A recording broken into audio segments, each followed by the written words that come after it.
Good evening. I'm Jessica McLean. Thank you for joining us. FBI officials have confirmed Charlie Kirk's assassin, 22-year-old Tyler Robinson, has been arrested. Now, details surrounding the motive are still under investigation as Charlie Kirk's widow breaks her silence. Andres Gutierrez reports from Utah. Investigators continue to comb through the scene. Now, again, all we know so far is that 2 cars were involved in the head-on collision. In San Diego, the California Parole Board denied Eric and Lyle Menendez a chance at freedom via video conference. Both brothers were deemed a moderate risk for violating prison rules. LA District Attorney Nathan Hochman says the decision was an evidence-based assessment of the facts. Jessica McLean joins us live from Kingsbury Grade with more after listening in. Jessica? Yeah, no, that's right. The dynamics of actually packing up and getting out safely is quite scary for everyone. But knowing the right route to take, when and how, is crucial. Now, evacuation planners say the exit strategy is going to be entirely different depending on that fire emergency situation. However, staying 5 steps ahead can save your life. Covering Fire Watch at Kingsbury Grade, Jessica McLean, 2 News, Nevada. Welcome back. Outdoor adventures include, well, running into wildlife. Some are not so friendly. Sharing space safely with rattlesnakes can certainly become challenging while out on the hiking trails with your dog. Now, I had the opportunity to see firsthand how one local expert trains dogs to avoid snakes entirely. This little guy is real friendly, as you can see. I'm going to step you through a training that is offered by a company called Get Rattled, and it's going to teach both you and your pet how to stay safe when you're out on the trails hiking so that you don't end up getting bit by a snake. Get Rattled is a Reno-based family-owned company offering professional rattlesnake avoidance training for dogs throughout Nevada and several other western states, including Northern California, Colorado, and Oregon. Training sessions typically occur during the spring and summer months. Owner and founder John Potash shared how this process works. So the course is we set up a variety of different stations to focus the dog's attention on different aspects of the rattlesnakes. So the first station is the live snake out in the open, like you see behind us. We want that first encounter to be as natural as possible under these conditions, of course. So the dog comes in, and as soon as they show interest, they'll get a correction from the collar. The dogs are given a stimulated e-collar to wear and are led through a staged course that includes 3 stations. The first station involves a live rattlesnake. The second station includes a camouflage box with a rattlesnake and shed skin. Then the third station of the course is a PVC snake hole stuffed with a snake skin. So Mac and I walk off leash on BLM land, and I was just really concerned about him getting bit by a snake because he'll hear something and just go charging out there. So I reached out to the Truckee Meadows Dog Training Club, where Mac and I have done several classes, and they recommended Get Rattled. The final test involves guiding the dog past the live snake with the owner of the dog calling them from the opposite side of the training course. Now, if the dog obeys and avoids the snake, they pass and receive a certificate. Classes typically take 15 minutes per session. My dog loves to chase lizards into the sagebrush, and he's very curious. He's never had to be afraid of anything. Nothing has ever bit him. And so I just really want him to be careful when we are out on the trails, because we do plan on hiking and going, seeing the area. And so we just want him to be aware of the rattlesnakes and also to protect us. And of course, whether you're on a trail hike or on a backwoods adventure, rattlesnakes can creep up, well, unexpectedly at any time. So making sure you stay well prepared can save your dog's life and avoid a costly emergency trip to the vet. Developing tonight, firefighters did respond to a brush fire call last night, again in South Reno. Officials are saying the fire allegedly broke out as a result of fireworks being shot off. Joins us live from the Tahoe Blue Event Center after attending the annual mining convention. Jessica? Yeah, Kristen, I spoke with a few industry experts who talk about the mining business and the significant growth impacts it brings here to the state of Nevada. Officials say Nevada produces more gold than any other U.S. state. About 75 to 80% of total U.S. output ranking among the top 5 gold producers in the world. With advancement in sustainability and environmental practices, along with workforce development, technology, and regulations, this leads to the best practices on worker safety and responsible resource development. Increased focus on the mining industry, I think, is critically important, right? From the United States level, we're having all this focus on critical minerals. So it's not just about taking the ore out of the ground. It's also how do we put it to use, whether the issue is national safety or clean energy. On a broader scale, mining supports contractors, equipment suppliers, transportation, and construction. It diversifies Nevada's economy, which otherwise leans heavily on tourism and gaming. Mining is the backbone of the rural economy and a major global player, especially with gold and lithium. Now, today's mining industry is solely focused on growth in all sectors of the business.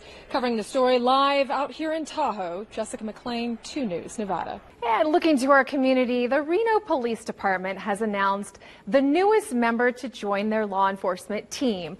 I had the opportunity to meet Officer K9 Bach, the furry superstar who joined forces with his handler. A big day here at the Reno Police Department as they debut their newest member to the police force. We're going to meet K9 Bach. Bach's specialty is explosives and everyday patrolling. He's actually one of the few dogs in the region that does patrol work and explosives, because most of the explosive dogs just stick to the explosives.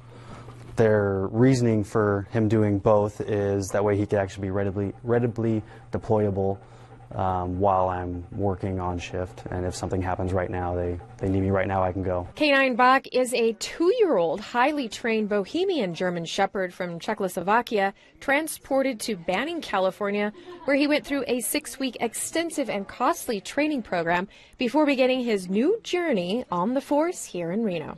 Typically, they're about $20,000.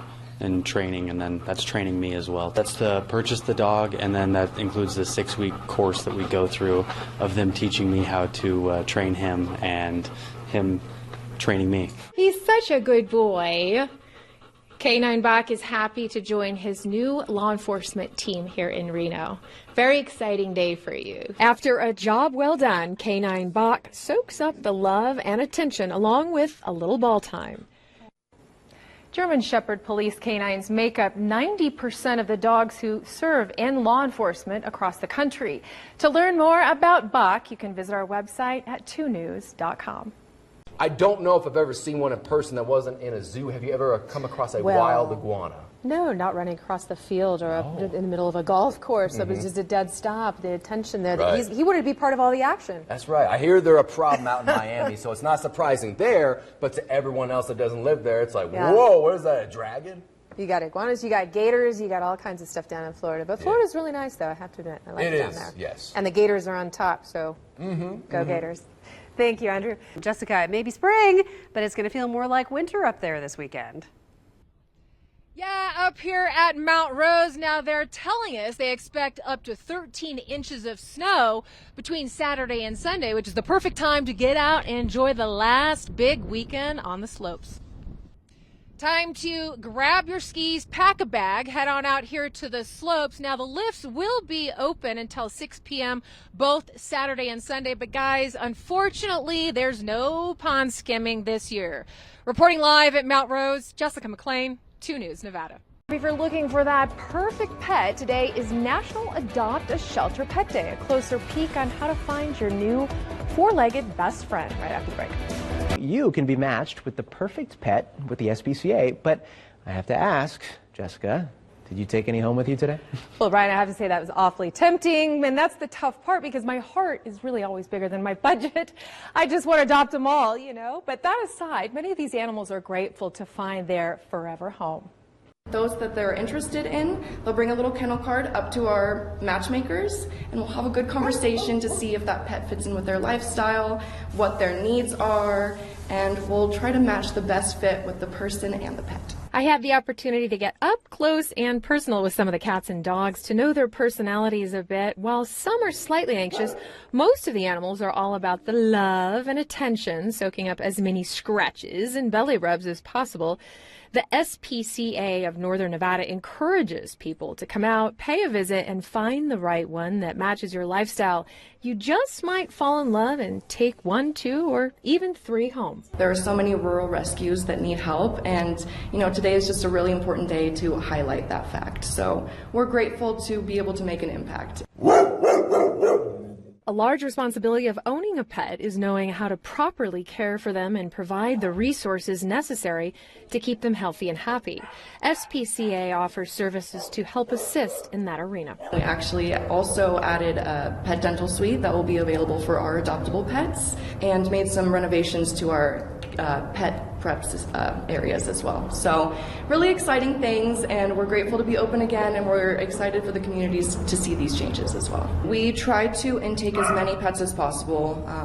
We're slowly, rolling back into the process. We had a couple intakes this week where we transferred 5 puppies, a couple adult dogs, and we had a transfer of cats that have already been adopted. So we're excited that the community is excited that we're back open, and we're just grateful to be able to assist our rural rescue partners. And I have to say, it's just a story that melts my heart. And if you couldn't make it out today, not to worry. You can make every day a pet adoption day. And the best part of all of this is saving a life and giving a home to the homeless. Covering the community, Jessica McLean, 2 News, Nevada. She saddled up just in time. Kristen. You're looking good. Who do we have here? I know, behind me. I thought I'd go ahead and get on and hop on and give it a try. Things are definitely heating up out here in preparation for the Reno Rodeo that kicks off tonight with a live concert at 7 p.m. And I spoke with one vendor who shares how this is her actual first time here showcasing some of her art and her leather goods. A 25% tariff on all imported vehicles and auto parts went into effect today. Now, experts advise this could possibly change the trajectory of the auto industry. Now, the tariffs are intended to be part of a broader policy addressing concerns on national security and the global automotive supply chain. In Washington, D.C., President Trump spoke out on social media today as he plans on sending 1,700 National Guard troops to 19 states in the coming weeks, cracking down on crime and illegal immigration. Willie James Inman has more on the day's developments from the White House.